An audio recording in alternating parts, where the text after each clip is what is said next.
اعوذ باللہ من الشیطان الرجیم بسم اللہ الرحمن الرحیم. عزیز طلباء السلام علیکم ورحمۃ اللہ وبرکاتہ. پڑھیے گا میرے ساتھ. اللہم صلی علی محمد النبی الامی وعلی آلہ وسلم تسلیما. رب یسر ولا تعسر رب تمم بالخیر وبہ العون.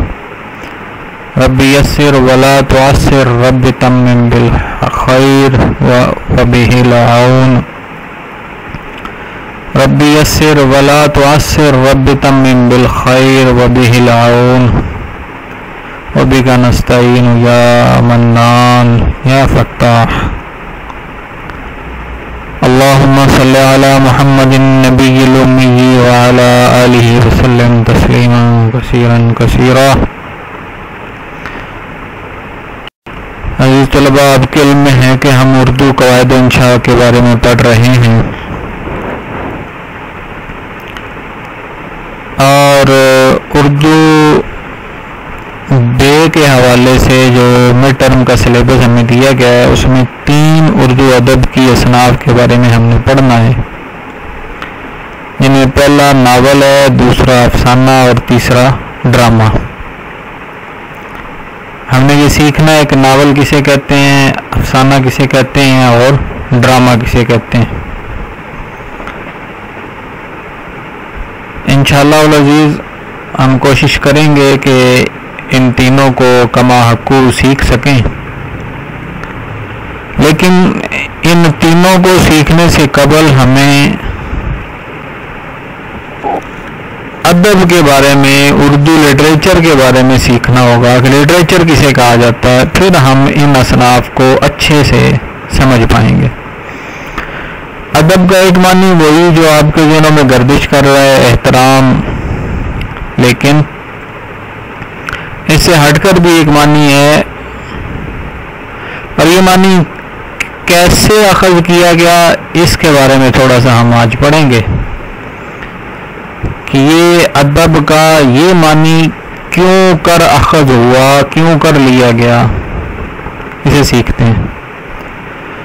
یہ عربی زبان کا لفظ ہے ادب، اور عرب کے لوگ جو ہیں وہ اپنے بارے میں کہتے ہیں العلم و ادب کلہ، علم سارے کا سارا ادب میں چھپا ہوا ہے.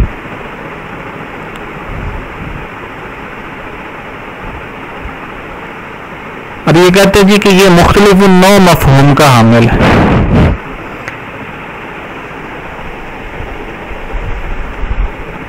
ادب کا جو لفظ ہے یہ عربی زبان سے آیا ہے اور اس کے مختلف معنی ہیں.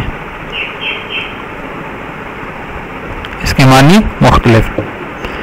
دراصل اسلام سے پہلے عربی زبان میں یہ ادب کا لفظ جو ہے وہ ضیافت اور مہمانی کے معنی میں استعمال ہوتا تھا.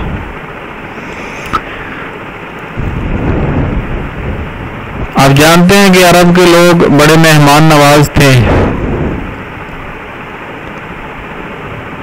مختلف روایات ملتی ہیں. ان میں ایک روایت کچھ یوں بیان کی جاتی ہے کہ ایک شخص موسم کی سختی کی وجہ سے صحرا میں سفر کر رہا تھا، اپنا سفر مزید جاری نہیں رکھ سکتا تھا. اس نے ایک بدو کا گھر دیکھا تو اس بدو سے کہنے لگا کہ بھائی میں تمہارا مہمان ہوں. تقریباً 7 دن وہ شخص اس بدو کا مہمان رہا، اور وہ بدو 7 دن مسلسل ایک نیا اونٹ ذبح کرتا اور اپنے مہمان کو کھلاتا. صرف اس غرض سے کہ مہمان کو باسی گوشت نہ پیش کیا جائے، مہمان کو تازہ گوشت پیش کیا جائے.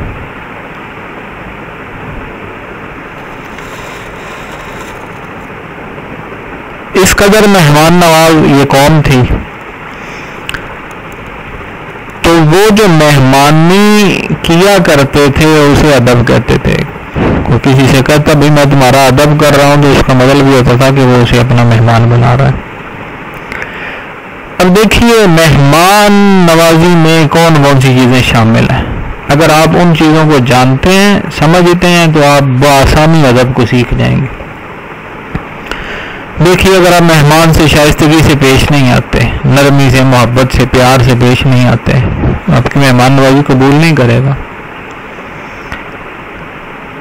اگر آپ اسے کھانا سلیقے سے پیش نہیں کرتے، اس کی ضروریات کا سلیقے سے اہتمام نہیں کرتے، طریقے سے اہتمام نہیں کرتے، تو اسے بالکل بھی اچھا نہیں لگے گا۔ اور اگر آپ اچھا سلوک اس سے نہیں کرتے تو وہ آپ کی مہمان نوازی پہ تھوکے گا بھی نہیں۔ تو مہمان نوازی کی ضروریات میں سے یہ شامل ہے کہ مہمان نواز جو ہے وہ شائستہ ہو، تو شائستگی ادب کے معنی میں شامل ہوگی۔ دیکھیے جو شخص مہمانداری میں شائستہ ہوگا وہ عام زندگی میں بھی شائستہ ہوگا۔ یہ سادہ سی بات ہے، ایک یونیورسل لا آپ کہہ لیں جی، کہ جو مہمانداری میں شائستہ ہے وہ عام زندگی میں بھی شائستہ ہوگا۔ اب ادب میں شائستگی لازمی سی بات ہے، ادب کے لفظ میں شائستگی آ گئی، خوش بیانی بھی آ گئی۔ اگر آپ اچھا بیان نہیں کرتے، اچھی بات بیان نہیں کرتے، اچھے سے اپنی بات کو سمجھاتے نہیں ہیں، تو مہمان آپ کا قائل تو نہیں ہو سکتا۔ اسلام سے پہلے جو شخص خوش بیان ہوتے وہ اعلیٰ ادیب کہلاتے۔ ادب کا حصہ، مہمان نوازی کا حصہ سمجھا جاتا کہ آپ مہمان سے اچھے انداز سے پیش آئیں گے، اچھے انداز سے بات کریں گے، مہمان سے گھل مل جائیں گے، نرمی سے پیش آئیں گے، شائستگی آپ کا لازمی وصف ہوگا۔ یہ ادب کا حصہ ہے، اور ادب مہمانداری کا دوسرا نام۔ مہمانداری، مہمان نوازی کو ادب کہا جاتا ہے۔ ادب میں یہ چیزیں لازمی پائی جاتی ہیں۔ اب ہر وہ تحریر جس کے اندر یہ خوبیاں موجود ہوں وہ ادب ہے۔ میری بات سمجھ رہے ہیں؟ یہ سارے کے سارے جذبات نہیں ہیں، گھلاوٹ، گداز، نرمی، شائستگی۔ جس تحریر کے اندر یہ جذبات موجود ہیں وہ ادب ہے۔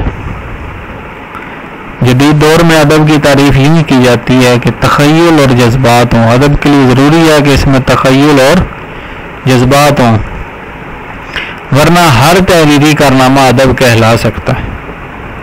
کوئی بھی ریٹن فارم میں چیز جو ہے وہ آپ اسے ادب نہیں کہہ سکتے تب تک جب تک کہ اس میں تخیل اور جذبات نہ ہو۔ دیکھیے انسان کی اللہ پاک نے فطرت میں خواہش جو ہے نا وہ رکھ دی، اور اسی خواہش سے آرٹ پیدا ہوتا ہے۔ ایک باریک چیز، ایک ایسی چیز جسے ہم محسوس تو کر سکتے ہیں لیکن اسے لفظوں سے بیان نہیں کیا جا سکتا۔ دیکھیے آپ یہ کہتے ہیں کہ یہ منظر بڑا خوبصورت ہے، وہ خوبصورت کیا ہے؟ ہو سکتا ہے آپ کے لیے چیز خوبصورت ہو، کسی اور کے لیے نہ ہو۔ آپ کے اندر کی کیفیت ہے نا، اس کیفیت کے لیے کوئی لفظ نہیں آپ بیان کر سکتے۔ ایک لفظ سے آپ نے سہارا لیا لیکن آپ اس کیفیت کو بیان نہیں کر سکتے۔ یہی آرٹ ہے، اور آرٹ اور دوسرے علوم میں یہی فرق ہے کہ اس میں کوئی مادی نفع مقصود نہیں ہوتا۔ جو آرٹ پیدا کرنے والے ہوتے ہیں انہیں ان دی فارم آف کوائن فائدہ مطلوب نہیں ہوتا، یہ بے غرض مسرت ہے، یہ ایسی خوشی ہے جس میں کوئی غرض نہیں ہوتی۔ ادب آرٹ کی ایک شاخ ہے جسے فن لطیف بھی کہہ سکتے ہیں۔ اب ادب کی اگر تعریف کی جائے تو اس سے وہ تمام سرمایہ خیالات و احساسات ہے، تخیل بھی آ گیا، جذبات بھی آ گئے، جو تحریر میں آ چکا ہے، اور جسے اس طرح ترتیب دیا گیا ہے کہ پڑھنے والے کو اس سے خوشی یا مسرت حاصل ہوتی ہے۔ اگر خوشی یا مسرت حاصل نہیں ہوتی تو وہ ادب نہیں ہے۔ ٹھیک ہوگا جی؟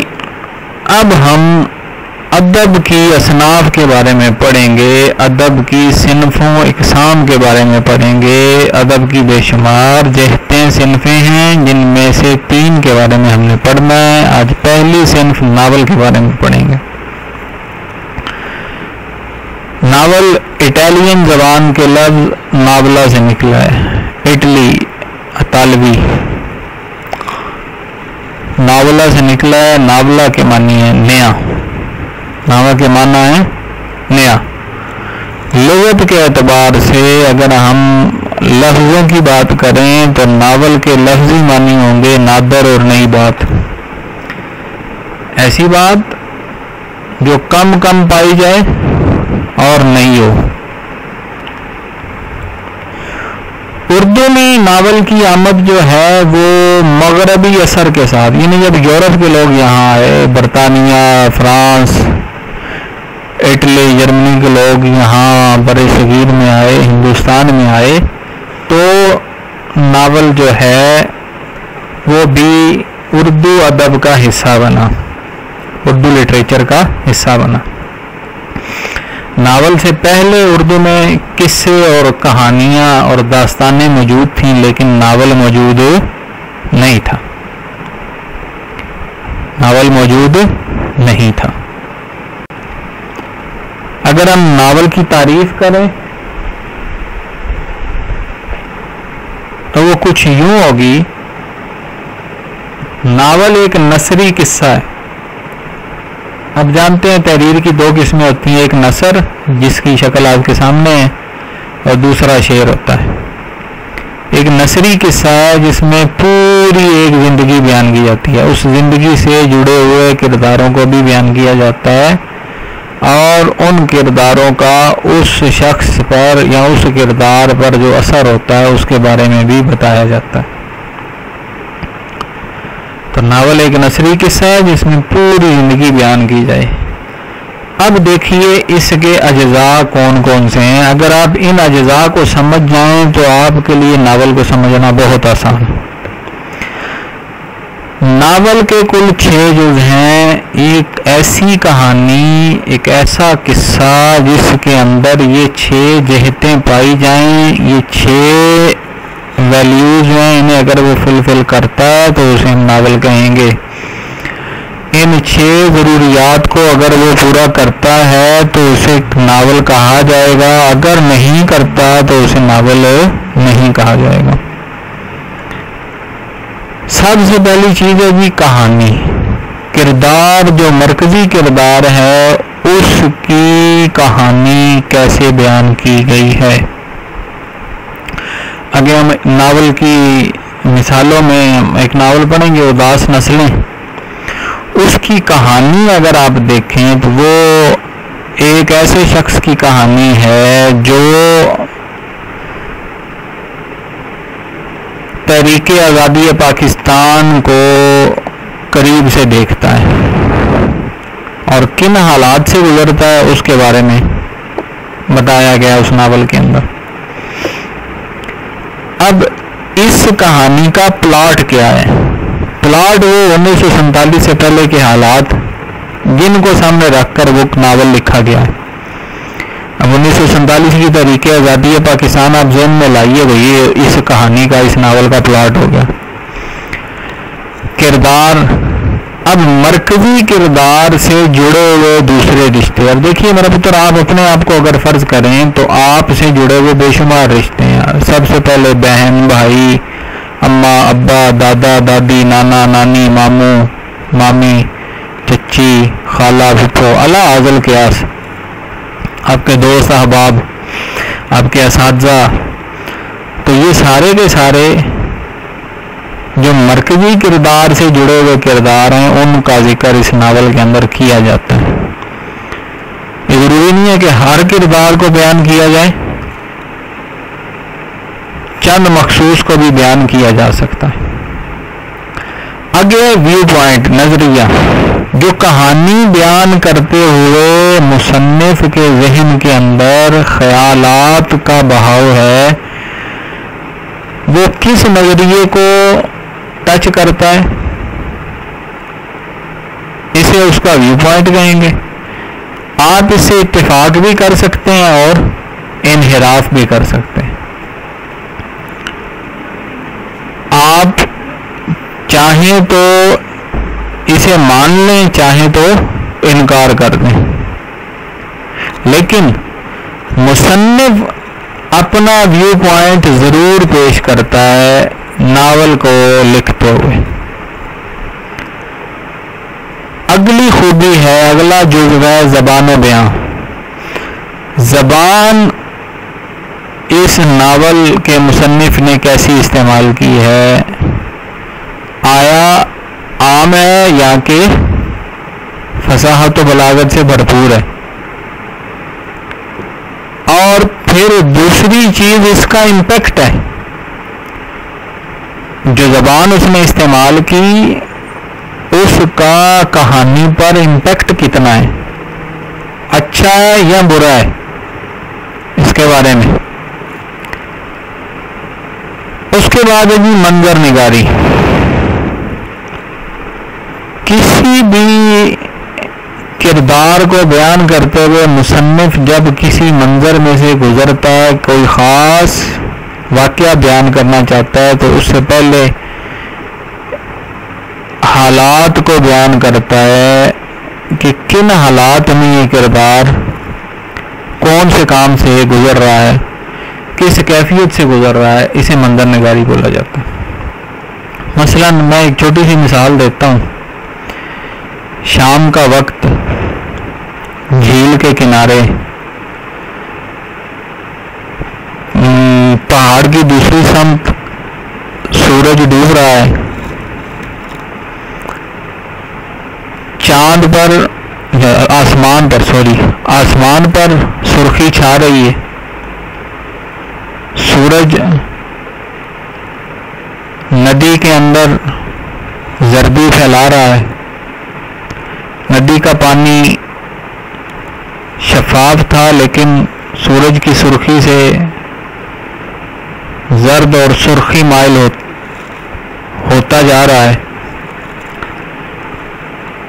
آس پاس کے پیڑوں پر پرندوں نے واپس آ کر چہکنا شروع کر دیا ہے۔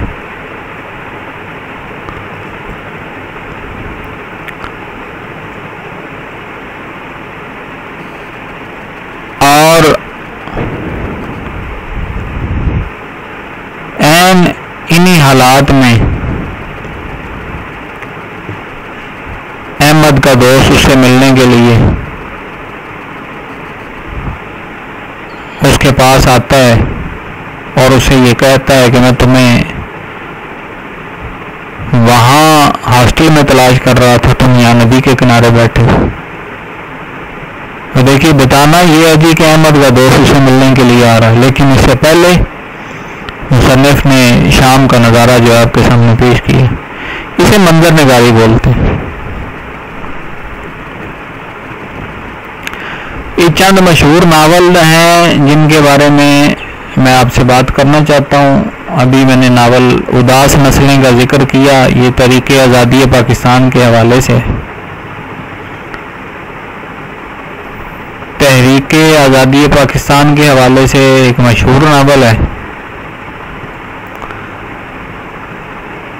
اور ورتھ ریڈنگ ناول ہے۔ اگر آپ کو موقع ملے تو اسے ضرور پڑھیے۔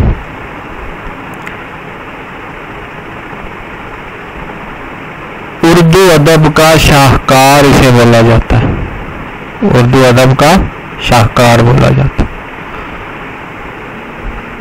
دوسرا ناول جس کا میں ذکر کرنا چاہ رہا ہوں وہ ہے گودان۔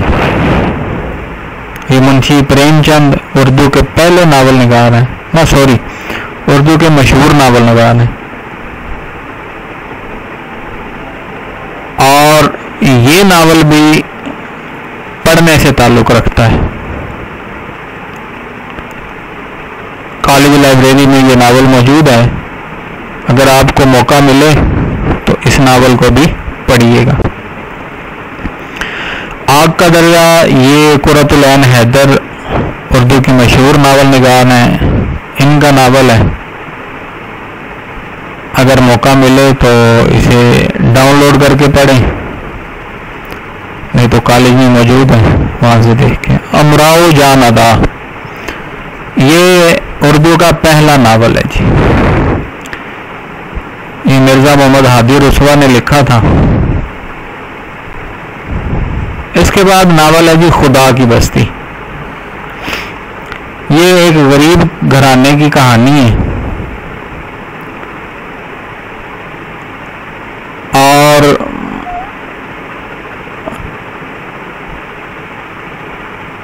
اس کو ڈراماٹائز بھی کیا گیا.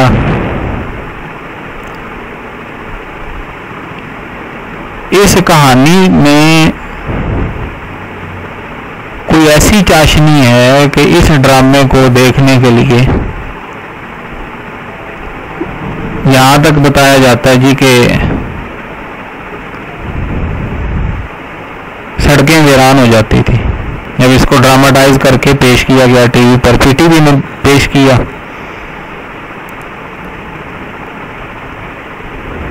پڑھنے کے قابل، موقع ملے تو ضرور پڑھیے گا.